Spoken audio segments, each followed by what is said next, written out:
Good morning.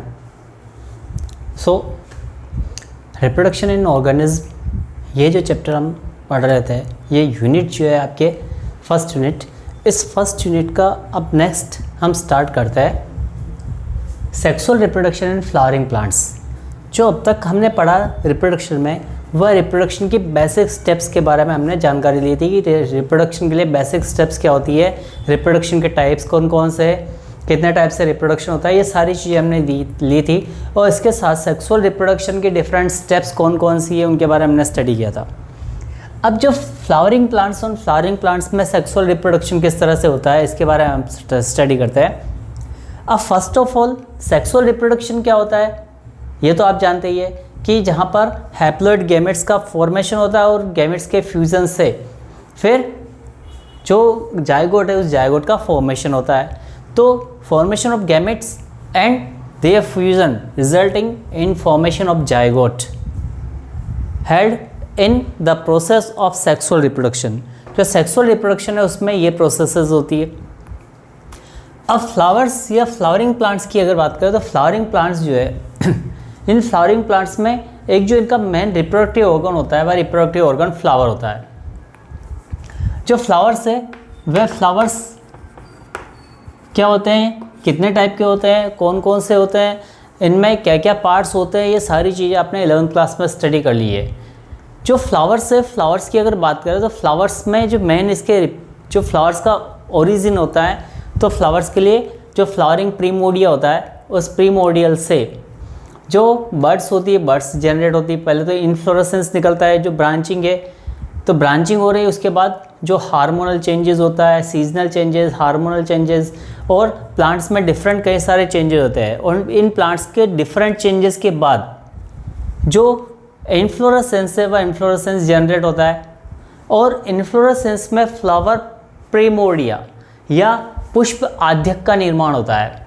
और ये जो पुष्प आद्यक है उस पुष्प आद्यक से पहले सबसे पहले बड का फॉर्मेशन होता है, और फिर बड से जब एंथेसिस होता है, यानी जो बड़े उस बड्स का जब प्रस्फुटन होता है, यानी कलिका का प्रस्फुटन होता है, तो उस कलिका के प्रस्फुटन से जो फ्लावर्स है वो ब्लूम करता है, पुष्प खिलता है।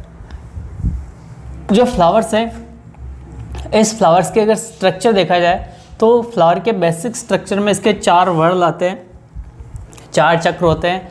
सबसे आउटर मोस्ट जो वर्ल है उसको कहा जाता है कैलिक्स, सेकंड जो होता है उसको कहा जाता है Corolla, third androecium and fourth one is gynoecium.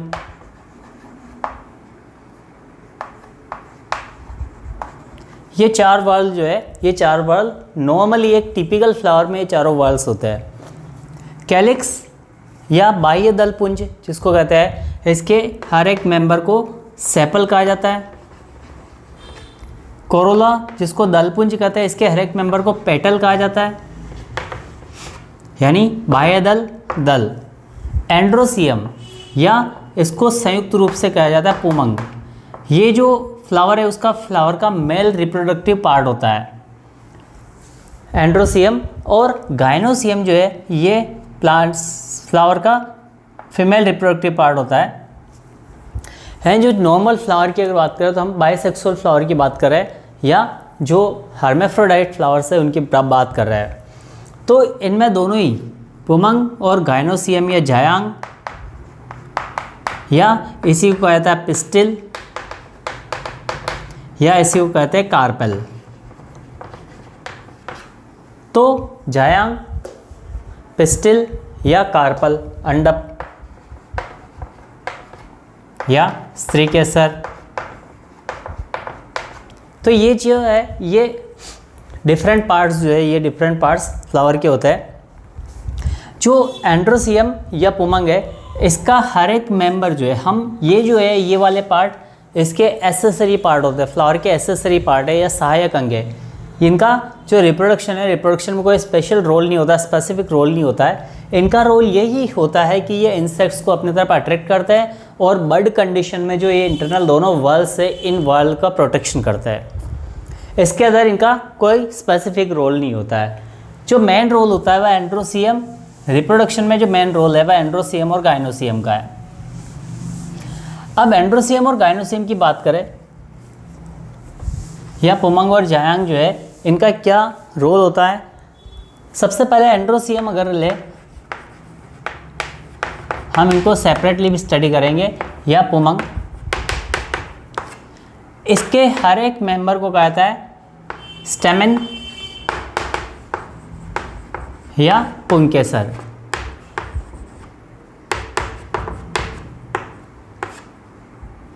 और जो स्टेमेन है, स्टेमेन के दो पार्ट होते हैं, फिलामेंट एंड एंथर। जो फिलामेंट है, ये फिलामेंट या पुतंतु जो होता है, ये एक थ्रेड लाइक स्ट्रक्चर होता है, एक धागे की नुमा स्ट्रक्चर है, यानी इस तरह का स्ट्रक्चर है ये।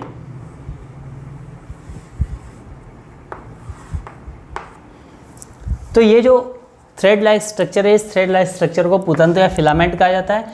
और इसके ऊपर जो फर्टाइल पार्ट होता है, एक जो है लोब्ड स्ट्रक्चर होता है, वह फर्टाइल या जननक्षम भाग जो होता है, यह एंथर या परागकोश कहलाता है। और इसी परागकोश के अंदर लघु बीजाणु जनन से पराग कणों का या लघु बीजाणु का निर्माण होता है। और ये परागकण या लघु बीजाणु जो होते हैं, परागकण या पोलन ग्रेन्स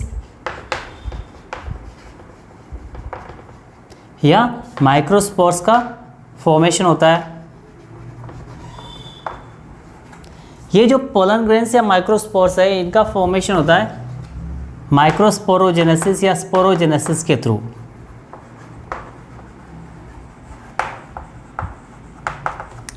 जो एंथर्स है, इन एंथर्स में माइक्रोस्पोरेंजियम होती है, और इन माइक्रोस्पोरेंजिया जो होती है, इन माइक्रोस्पोरेंजिया में जो मियोसिस है, उस मियोसिस के थ्रू माइक्रोस्पोर्स या जो पोलन ग्रेन्स है उनका सिंथेसिस, पोलन ग्रेन्स का जर्मिनेशन होता है या इनका प्रोडक्शन होता है। जो पोलन ग्रेन्स है, ये पोलन ग्रेन्स फर्दर जर्मिनेट होते हैं, इनका अंकुरण होता है। और इनके अंकुरण से, चूँकि ये मेल रिप्रोडक्टिव पार्ट है, तो इनके अंकुरण से जो फॉर्म होंगे जर्मिनेशन से मेल गैमेटोफाइट।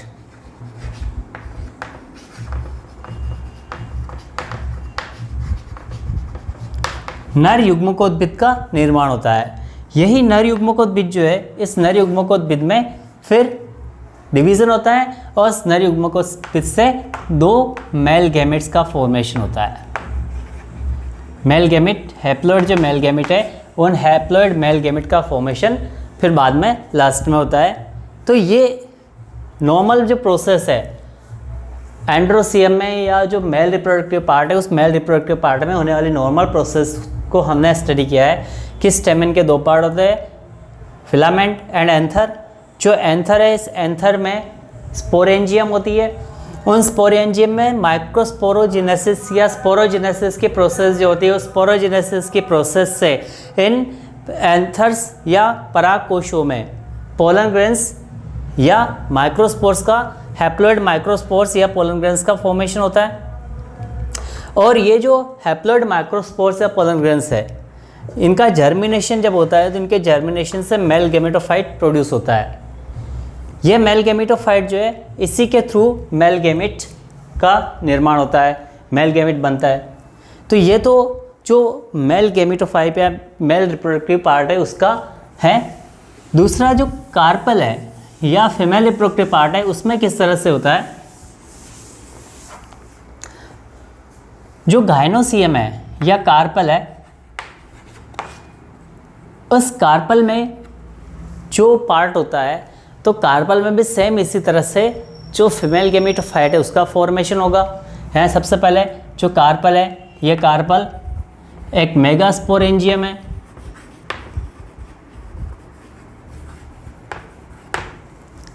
तो कार्पल का जो मेगास्पोरेंजियम है, इसमें भी स्पोरोजेनेसिस होता है, और इस स्पोरोजेनेसिस से मेगास्पोर का निर्माण होता है।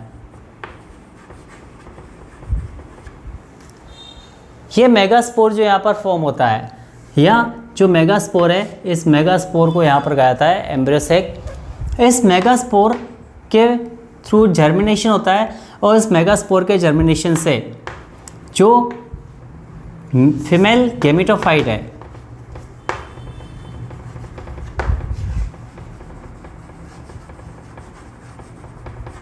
यह फीमेल गेमेटोफाइट डेवलप होता है और यही फीमेल गेमेटोफाइट जो है, इससे फीमेल गेमेट्स का फॉर्मेशन होता है, जिसको एग सेल कहा जाता है। और इस एग सेल के फॉर्मेशन के बाद जो मेल गेमेट है, वह मेल गेमेट जो फर्टिलाइजेशन के थ्रू यहाँ पर आता है, फर्टिलाइज होता है और फर्टिलाइज हो जाने के बाद जो गेमेट है, इस गेमेट से फिर जायगोट का फॉर्मेशन होता है और फिर एम्ब्रियो का डेवलपमेंट होता है। तो इस तरह से जो नॉर्मल प्रोसेस है, उस नॉर्मल प्रोसेस को हमने देखा है कि वास्तव में जो फ्लावरिंग प्लांट्स है उनमें सेक्सुअल रिप्रोडक्शन में होता क्या है। अब जो फ्लावरिंग प्लांट्स में सेक्सुअल रिप्रोडक्शन हो रहा है, इसमें हम हर एक चीज़ को लेते हैं और जो सेक्सुअल रिप्रोडक्शन है, इसमें हमने 3 स्टेप्स के बारे में पढ़ा था, pre fertilization, fertilization and post fertilisation.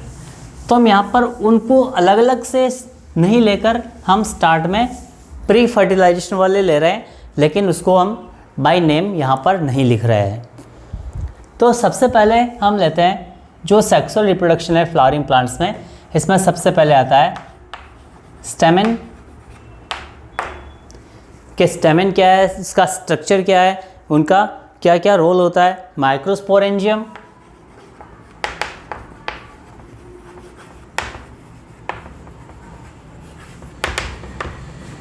And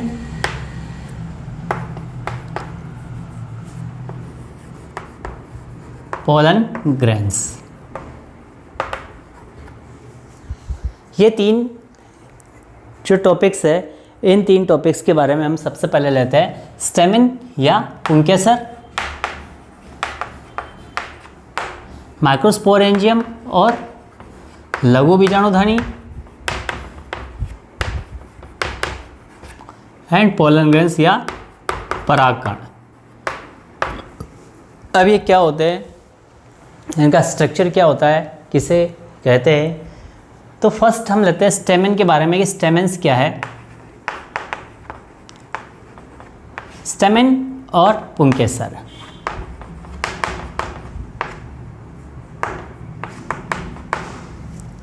पुंकेसर is male reproductive part of flower. जो फ्लावर्स हैं, उन फ्लावर्स का मेल रिप्रोडक्टिव पार्ट होता है पुंकेसर। ये जो फ्लावर का मेल रिप्रोडक्टिव पार्ट है पुंकेसर, इस पुंकेसर के या स्टेमेन के 2 पार्ट होते हैं, जैसा कि अभी हमने थोड़ी देर पहले पढ़ा था।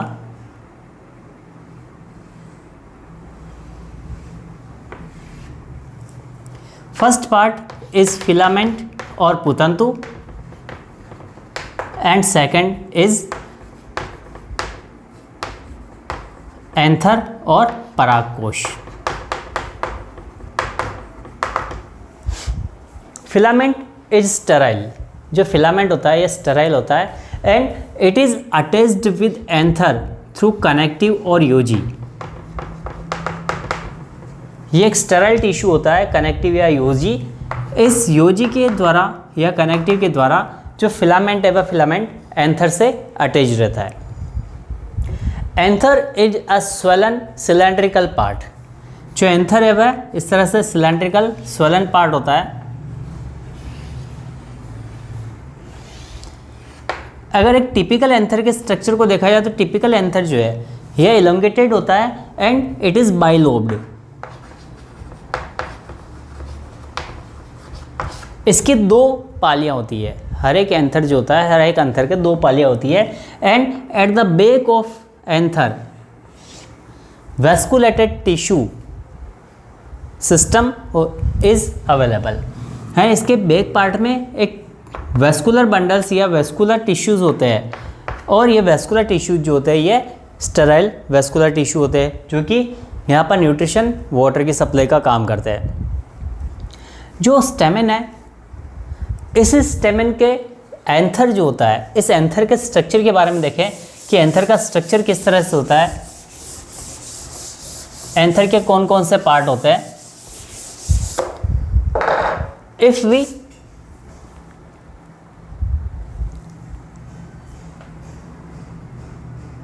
Draw cross section of anther, anther का क्रॉस सेक्शन यदि ड्रा करें हम,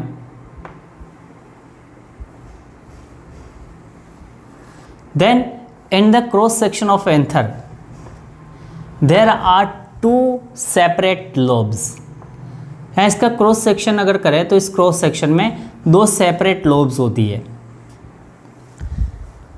तो each anther is made of two lobes, और हर एक एंथर में दो पालियां होती है। दोज लोब्स आर कॉल्ड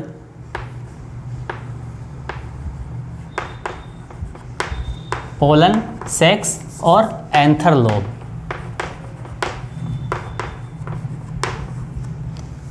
इनको एंथर लोब या परागपुट कहा जाता है, परागपुट और परागपाली। In normal, there are two lobes in flowers, but in Malvaceae family, जो मालवेसी फैमिली है यानी कपास कुल है या गुड़हल कुल जो होता है, उस कपास या गुड़हल कुल के फ्लावर्स में there is a single lobe in anther. जो एंथर्स होते हैं उन एंथर्स में सिंगल लोब होती है। If there are two lobes in anther, then the anther are called bithecaous,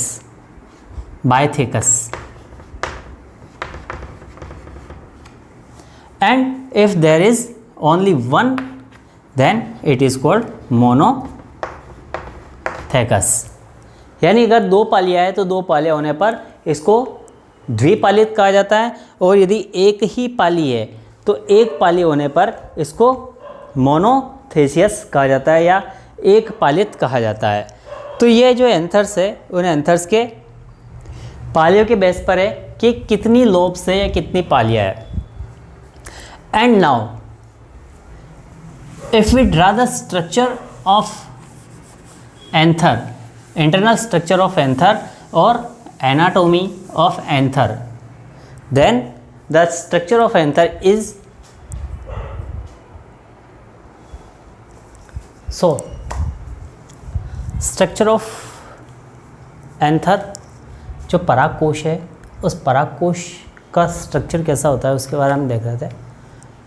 जो परागकोश है एंथर है वह द्विपालित होता है, इसके बारे में हमने देखा था अभी। जो द्विपालित परागकोश है, ये जो परागकोश है इस परागकोश की दोनों पालियाँ है, ये दोनों पालियाँ आपस में कनेक्टेड होती है कनेक्टिव के थ्रू। जो स्टेराइल टिश्यू होता है उस स्टेराइल टिश्यू या बंधे उत्तक के थ्रू ये आपस में कनेक्टेड होती है। Each anther lobe has two microsporangium. जो हर एक एंथर लोब होती है उस हर एक एंथर लोब में दो कोस्ट होते हैं या दो सेक होते हैं। Those sacs are called pollen sac और microsporangium. So the anther is tetrasporangiate.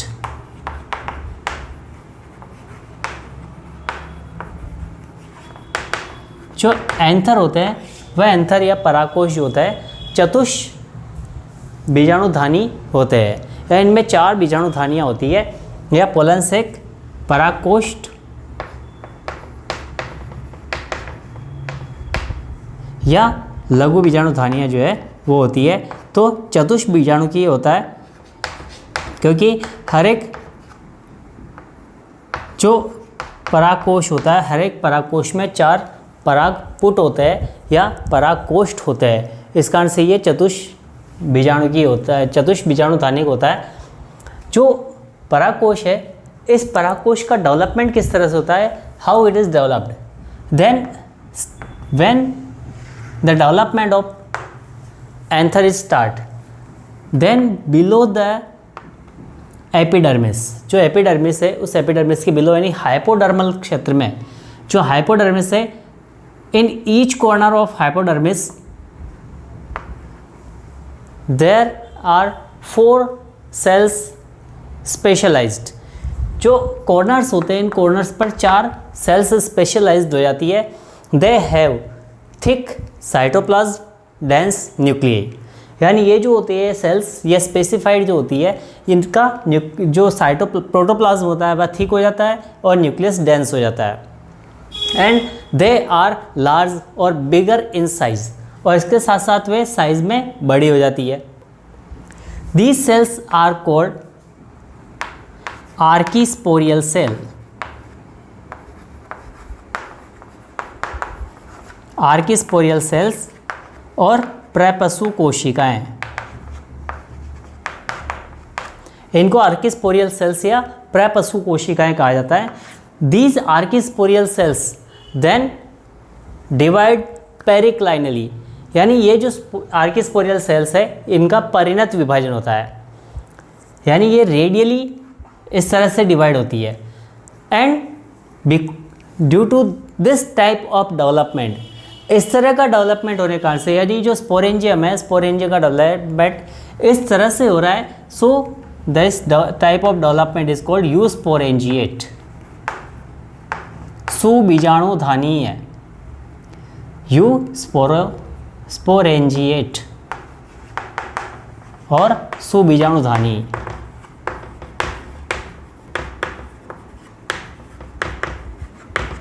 सुबीजाणुधानी परिवर्धन कहलाता है। So this type of development is called eusporangiate development, और the microsporangium are called eusporangiate. The archesporial cell then divide periclinal, ये इस तरह से divide होती है।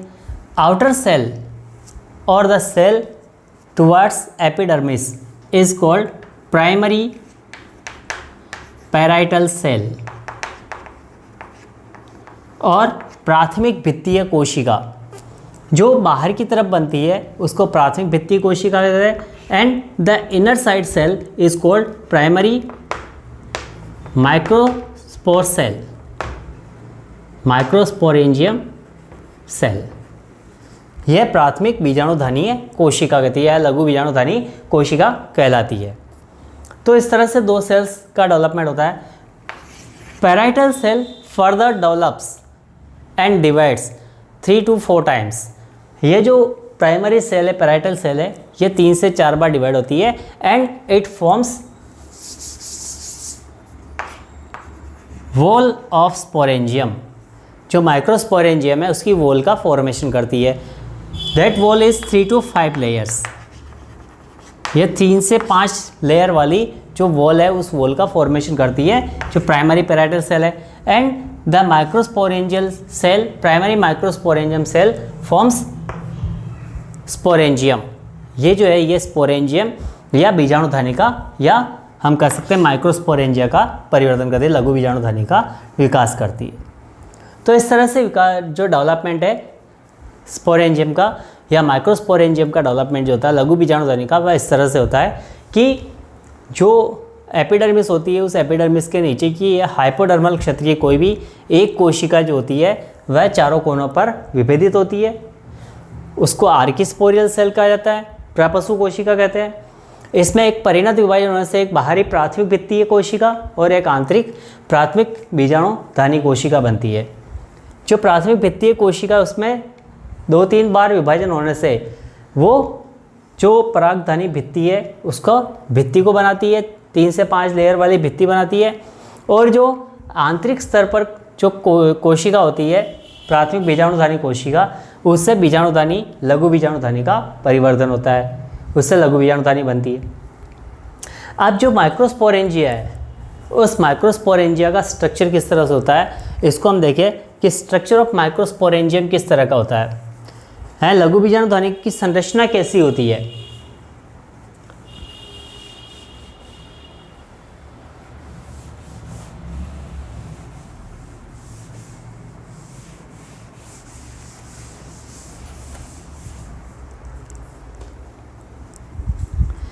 It is microsporangium. ये जो है ये एक लघु बीजाणुधानी है। Anther is covered by a continuous layer of epidermis. जो एंथर है वह एंथर एक एपिडर्मिस की जो कंटिन्यूस लेयर है, इस कंटिन्यूस लेयर से कवर्ड होता है, यानी यहाँ पर एक बाह्य त्वचा की एक लगातार सतत परत पाई जाती है। ये जो बाह्य त्वचा की परत है बाहरी कवरिंग बनाती है इसकी। अब जो माइक्रोस्पोरेंजियम है, लघु बीजाणुधानी है, it has two structures, wall and sporangia.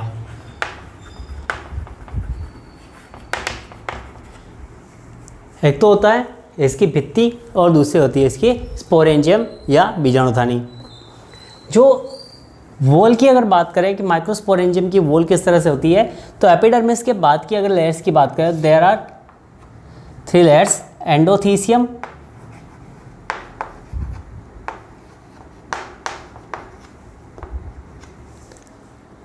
अंतःत्वचा और एंडोथीसियम, मिडिल लेयर और मध्य स्तर, एंड टैपिटम।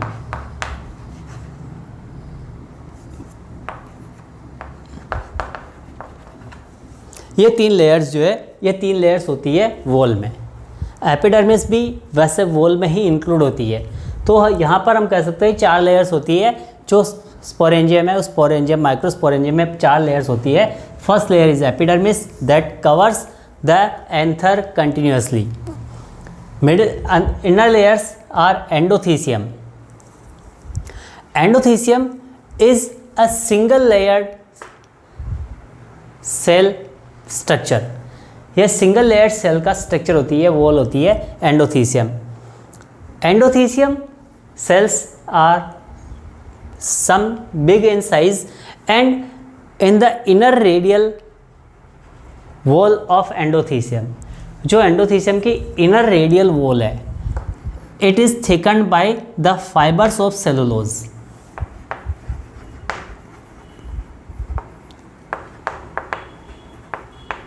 जो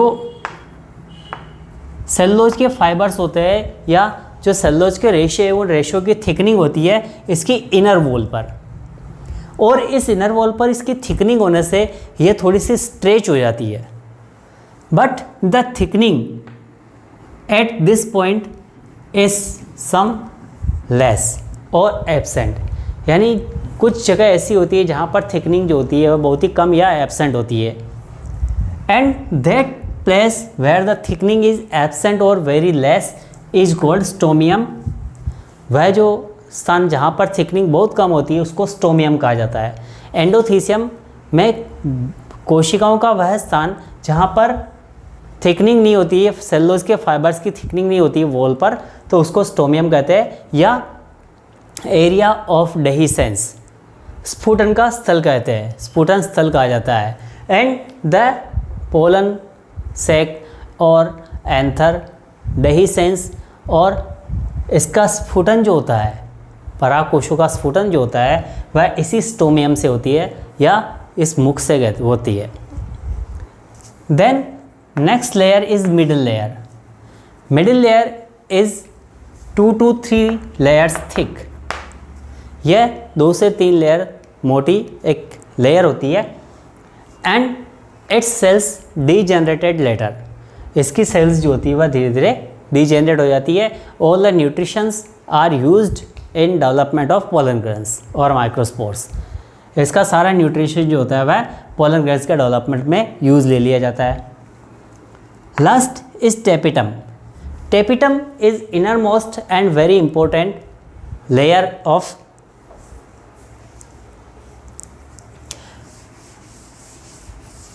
माइक्रोस्पोरेंजियम। जो लघु बीजाणुधानी है, इस लघु बीजाणुधानी की सबसे महत्वपूर्ण लेयर जो होती है वह होती है tapetum. The cells of tapetum are big, dense, protoplasmic,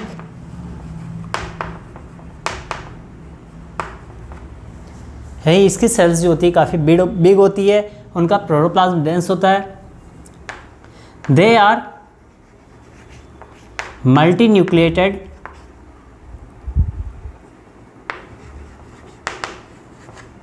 ये बहुकेंद्रकीय होती है। एंड पोलीप्लॉइड, और इसके साथ साथ बहुगुणित भी होती है। ये जो कोशिकाएं होती है ये मल्टी न्यूक्लिएटेड और पॉलीप्लॉइड होती है या मल्टीप्लॉइड होती है। जो मल्टी न्यूक्लिएटेड और पॉलीप्लॉइड जो होती है due to multinucleated due to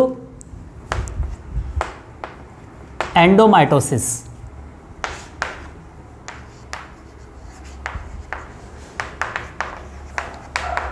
है जो सेल्स होती है, सेल्स में एंडोमाइटोसिस होता है यानी अंतः समसूत्रण होता है। अंतः समसूत्रण में जो न्यूक्लियर डिवीजन तो होता है लेकिन न्यूक्लियर डिवीजन के साथ साथ सेल डिवीजन नहीं होता है।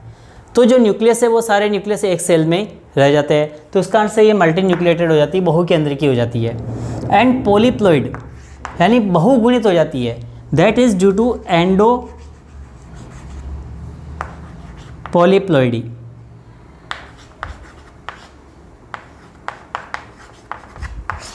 अंतः बहुगुणिता के कारण से यह जो डीएनए होता है वह डीएनए वापस मल्टीपल हो जाता है। डीएनए अपने रेप्लिकेट होता है और रेप्लिकेट होकर वहीं पर रहता है। रेप्लिकेट होने के बाद वहाँ पर जो डीएनए है उस डीएनए के साथ साथ जो न्यूक्लियस है उसका डिवीज़न नहीं होता है, तो इसके कारण से डीएनए वहाँ पर मल्टीपल हो जाता है, वह मल्टी या पॉलीप्लॉइड हो जाती है sales.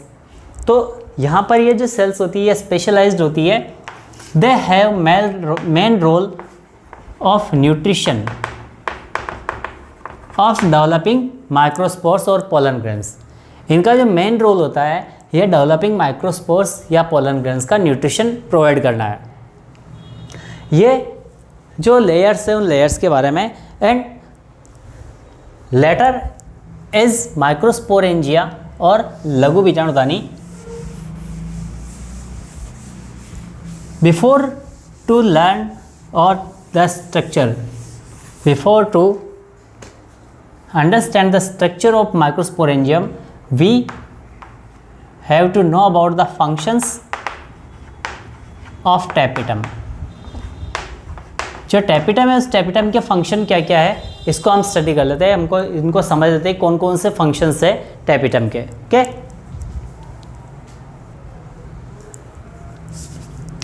There are two types of tapetum. जो टैपिटम है उस टैपिटम के टू टाइप्स होते हैं। First is amoeboid. Amoeboid, amoeba और इन्वेसिव। जो पहली प्रकार के टैपिटम है उस टैपिटम को कहा जाता है अमीबाब टैपिटम या इन्वेसिव टैपिटम कहा जाता है इसको। The cells of tapetum develops pseudopodia and they join together making पेरीप्लाज्मोडियम।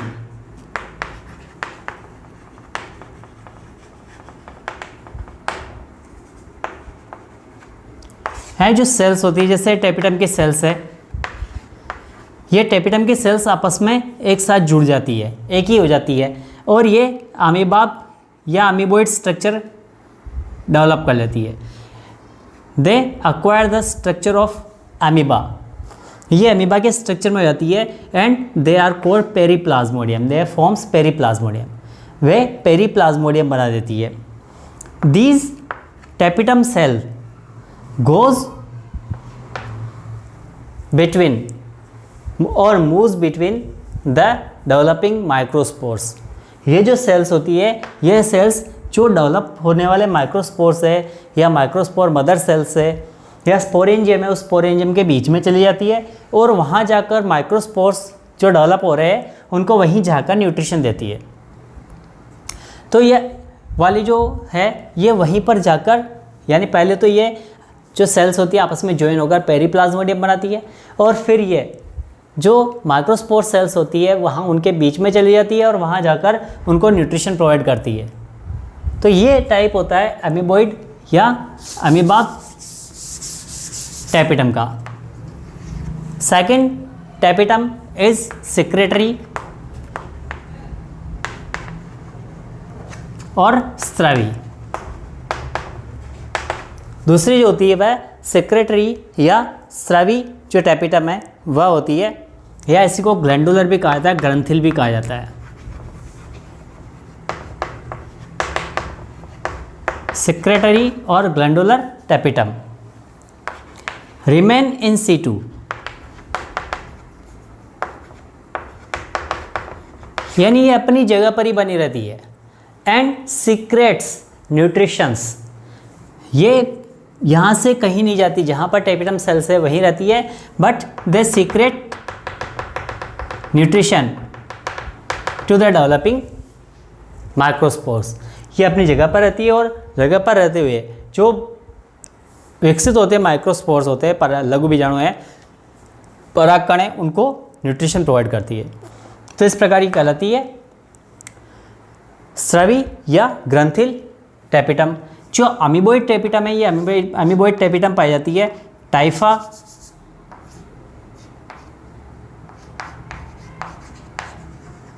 एलिस्मा,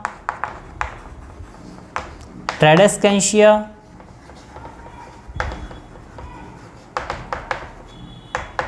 जो एटसेट्रा प्लांट्स है, उन प्लांट्स में ये अमीबोइड टैपिटम पाई जाती है। यानी ये पेरिप्लाज्मोडियम बनाती है और पेरिप्लाज्मोडियम बनाकर वहाँ पर सेल्स के बीच में जाती है और सेल्स के बीच में जाकर या जो माइक्रोस्पोर्स है उनके बीच में जाकर उनको न्यूट्रिशन प्रोवाइड करती है।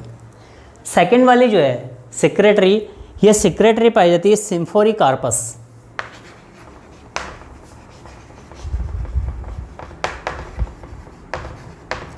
जो सिम्फोरी कार्पस प्लांट है, उस सिम्फोरी कार्पस प्लांट में टैपिटम टाइप की जो है सेक्रेटरी टाइप की टैपिटम पाई जाती है और ये अपने ही जगह पर रहकर सिक्रेट करके फिर न्यूट्रिशन प्रोवाइड करती है उनको।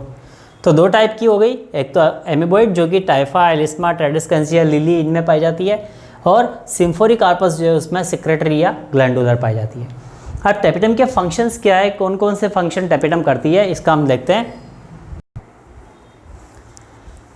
जो टैपिटम के थ्रू सिक्रेट होने वाले सब्सटेंसेस है, उसका मेन रोल जो होता है वह होता है फर्स्ट जो डेवलपिंग माइक्रोस्पोर सेल्स है, जो मदर माइक्रोस्पोर सेल है और जो माइक्रोस्पोर या पोलन ग्रेन्स है, उनको न्यूरिशमेंट और अदर जो सब्सटेंस है वो प्रोवाइड करना, ये फर्स्ट मेन काम होता है। दूसरा काम होता है यह एक एंजाइम केलेज का सिक्रेशन करती है। इस केलेज का काम होता है, जो हम डेवलपमेंट पे पढ़ेंगे माइक्रोस्पोर किस तरह से बनते हैं, तो जो डेवलपमेंट होने वाले माइक्रोस्पोर्स हैं उनके बीच में केलोज नामक कार्बोहाइड्रेट होता है। तो उस केलोज को डिसोल्व करने के लिए जो केलोज कार्बोहाइड्रेट है, उस केलोज कार्बोहाइड्रेट को डिसोल्व करने के लिए केलेज एंजाइम का सिक्रेशन इसके थ्रू होता है। इसके अंदर जो पोलन ग्रेन्स है उनके प्राइमरी स्टेज में स्टोर रहने वाला जो उनके ग्रोथ के लिए जरूरी इंडोल एसिटिक एसिड हार्मोन जो है, एक तरह का ऑक्सीन है, इसका सिक्रेशन भी इसके थ्रू होता है, टैपिटम के थ्रू। यूबिश ग्रेन्यूल जो टैपिटम है, इस टैपिटम के थ्रू पहले प्रोयूबिश काय का सिक्रेशन होता है। जो प्रोयूबिश बॉडीज़ होती है उनका सिक्रेशन होता है। ये प्रोयूबिश बॉडी जो होती है ये यूबिश ग्रेन्यूल बनाती है। ये यूबिश ग्रेन्यूल जो होते हैं ये डिपॉजिट करते हैं स्पोरोपोलेनिन नाम के एक प्रोटीन को। जो पोलन ग्रेन्स है, उन पोलन ग्रेन्स की सरफेस पर जो उनका एक्साइन होता है, उनके बाह्य चोल है, उस बाह्य चोल पर स्पोरोपोलेनिन नाम के प्रोटीन का कवरिंग करती है। ये स्पोरोपोलेनिन जो है अब तक का ज्ञात सबसे टफेस्ट मटेरियल है या टफेस्ट जो सब्सटेंस है, ऑर्गेनिक सब्सटेंस है जो कि नेचुरल है, वह है। इसको किसी तरह से एसिड बेस या एंजाइम इसका ऐसा नॉन नहीं है जिससे ये नष्ट होता है। तो ये उसके बाहरी कवरिंग बनाने का काम करता है और इसका सिक्रेशन जो है वह टैपिटम के थ्रू होता है, स्पोरोपोलेनिन का, जो यूबिश ग्रेन्यूल सिक्रेट करती है। इसके थ्रू जो एंटोमोफिलस या कीट परागित, एंटोमोफिलस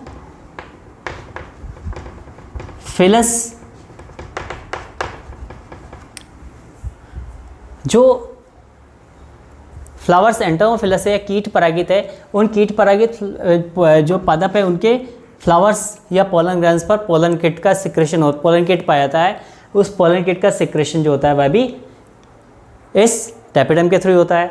इसके अंदर इसके थ्रू जो सिक्रेट होने वाला प्रोटीन है वह प्रोटीन जो पोलन और पिस्टिल इनकी कंपेटिबिलिटी या इनकम्पेटिबिलिटी इसको डिसाइड करने के जो प्रोटीन्स होते हैं कि उसी स्पीसीज़ का पोलन ग्रैन उसी स्पीसीज़ की जो एक सेल है उसको ही फर्टिलाइज करे, तो इसके लिए कंपेटिबिलिटी या इनकम्पेटिबिलिटी प्रोटीन्स का सिक्रेशन जो होता है वह भी इसी के थ्रू होता है, टेपिटम के थ्रू। तो यह टेपिटम के फंक्शंस है।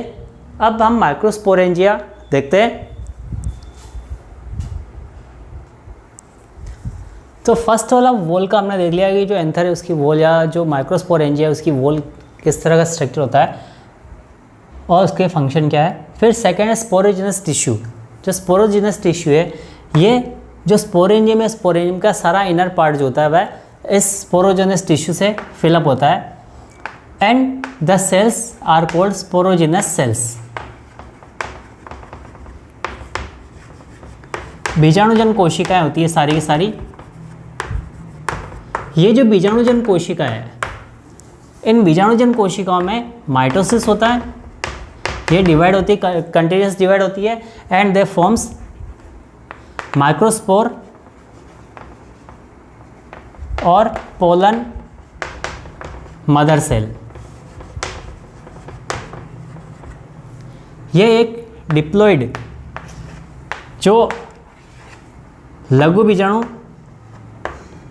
या पराग मात्र कोशिका बनाती है। ये जो पराग मात्र कोशिकाएं होती है दे नाउ अंडरगोज इन मियोसिस।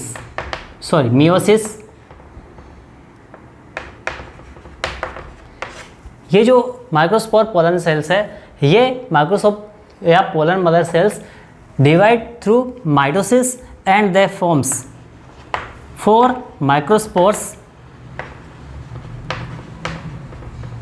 और pollen grains।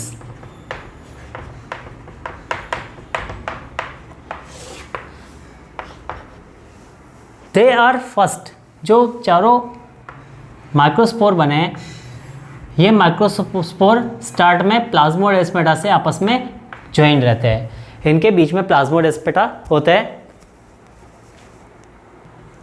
और ये प्लाज्मोडेस्माटा से आपस में कनेक्टेड रहते हैं। But after some time in the inner cell wall there forms a callose carbohydrate.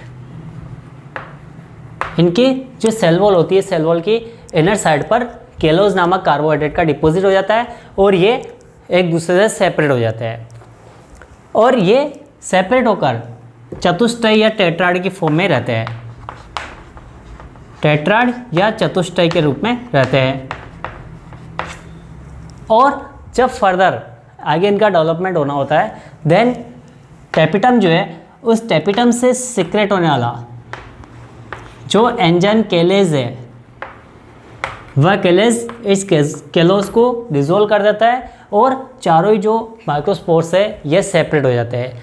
लेकिन कभी कभी ये माइक्रोस्पोर्स या जो पोलन ग्रेन्स है ये आपस में जुड़े रहते हैं, टेट्राड की फॉर्म में जुड़े रहते हैं और कुछ जो प्लांट्स है उनमें ये टेट्राड की फॉर्म में आगे ट्रांसफ़र होते हैं। इनका जो ट्रांसफॉर्मेशन होता है या इनका ट्रांसलोकेशन होता है, ट्रांसफर होता है एक से दूसरे फ्लावर की तरफ, तो वह इसी टेट्राड फॉर्म में होता है और उसी फॉर्म में ये जाते हैं। टाइफा वगैरह है तो ये टेट्राड की फॉर्म में रहते हैं। जो ये लघु बीजाणु या माइक्रोस्पोर है इसमें फर्दर डेवलपमेंट क्या होता है, जो पोलन ग्रेन है इनका स्ट्रक्चर किस तरह से होता है ये हम नेक्स्ट जो चैप्टर है उस नेक्स्ट वीडियो में देखते हैं। इस वीडियो से रिलेटेड आपको कोई भी चीज़ समझ में नहीं आई है, कोई भी आपको प्रॉब्लम है, कोई भी क्वेरी है, आप पूछ सकते हैं। फ्री होकर आप कमेंट बॉक्स में लिखिए आपको वीडियो कैसे लगा and like, share and subscribe the channel. Thank you. Have a nice day.